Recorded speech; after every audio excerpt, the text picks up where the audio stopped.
Welcome to tree media devotional. మీ ఇల్లు బంగారం కాను కార్యక్రమానికి స్వాగతం.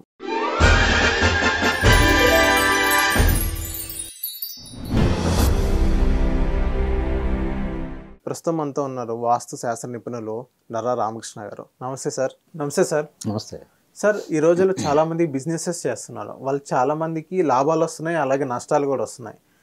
లాభాలు వస్తున్నాయి వాళ్ళకి పక్కన పెడితే, ఎవరైతే నష్టాలు వస్తున్నాయో వాళ్ళకి పరిష్కారం ఏంటి సార్? పరిష్కారం అంటే ఒకటే, ఇప్పుడు వాళ్ళు ఏం వ్యాపారం చేస్తున్నారో ఒకటి ఇంపార్టెంట్.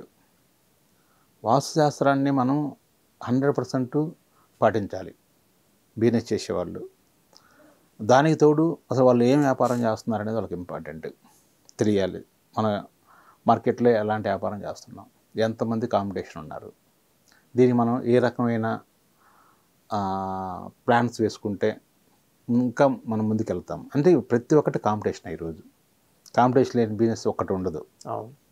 ఒకటి బాగుందని ఒకటి అనుకుంటే వెంటనే ఆడ పక్కనో లేకపోతే ఇంకొక స్ట్రీట్లోనో లేకపోతే ఇంకొక ఊర్లోనో ఇమీడియట్గా పెట్టేస్తారు. అది అలా అయిపోయింది.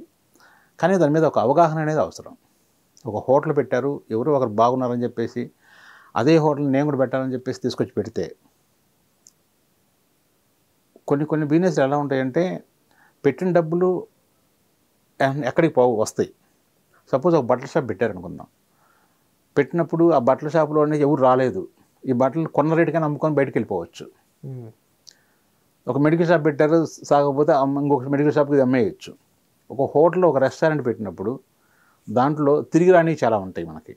ఎందుకంటే రెస్టారెంట్ మొత్తం డిజైన్ చేసుకోవాలి, ఇంటీరియర్ చేయించాలి, టేబుళ్ళు చైర్స్ అన్నీ చేయించాలి. పెట్టిన దాంట్లో మనకి 1/4 వచ్చి రాని సందర్భాలు కూడా ఉంటాయి. పెట్టారు, ₹1 కోటి పెట్టి పెట్టారు అనుకుందాం. పెట్టినప్పుడు చూస్తారు నష్టాలతో పాటు ఈ ఏదైతే క్యాపిటల్ పెట్టామో ఆ క్యాపిటల్ కూడా లాస్ అయిపోతూ ఉంటుంది, అసలు కూడా రాదు. కొన్ని బిజినెస్ మనం చెప్పుకున్నాం కదా, బట్టల షాపులు అంటే అయితే ఏం కాదు, ఆ ఉన్న వరకే తీసుకొచ్చి అమ్మేసుకొని వెళ్ళిపోవచ్చు. దీంట్లో అలా కాదు ఇది. అట్లనే మనం ఆ వ్యాపారాన్ని బట్టి, ఇప్పుడు ఆ రెస్టారెంట్ పెట్టారు సపోజ్ ఫర్ ఎగ్జాంపుల్కి, దానికి మనకి వాస్తు ప్రకారంగా ముందు స్టార్టింగ్లోనే మనం దాదాపు ఎక్కువ శాతం రెంట్ తీసుకుని పెడుతుంటారు. ఓన్ బిల్డింగ్స్ ఎవరికి ఉండవు.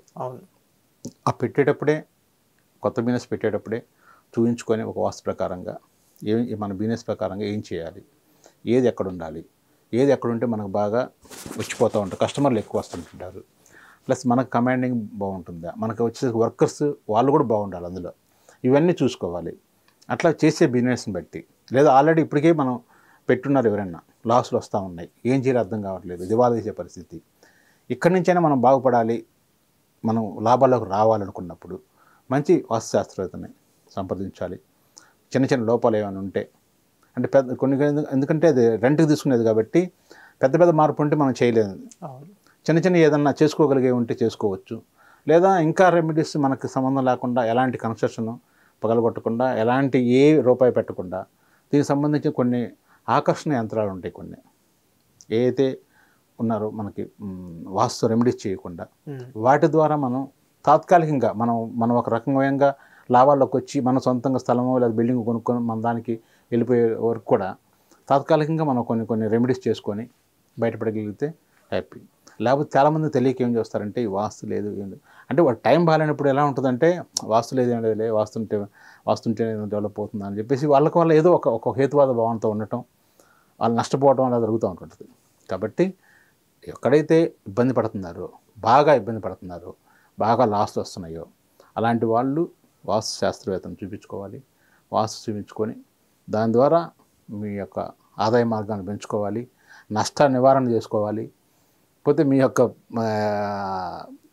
ఏదైతే ఉన్నారో మీ ఫ్యామిలీ, కుటుంబం, ఎందుకంటే ఒక మనిషి ఒక వ్యాపారంలో కానీ ఎక్కడైనా కానీ ఒక నష్టపోయాడంటే కుటుంబం మొత్తం కూడా ఇబ్బంది పడాల్సి వస్తుంటుంది. కాబట్టి మీ కుటుంబం అందరూ హ్యాపీగా ఉండాలంటే వాస్తు పాటించాలి. అది. Thank you sir. Thank you.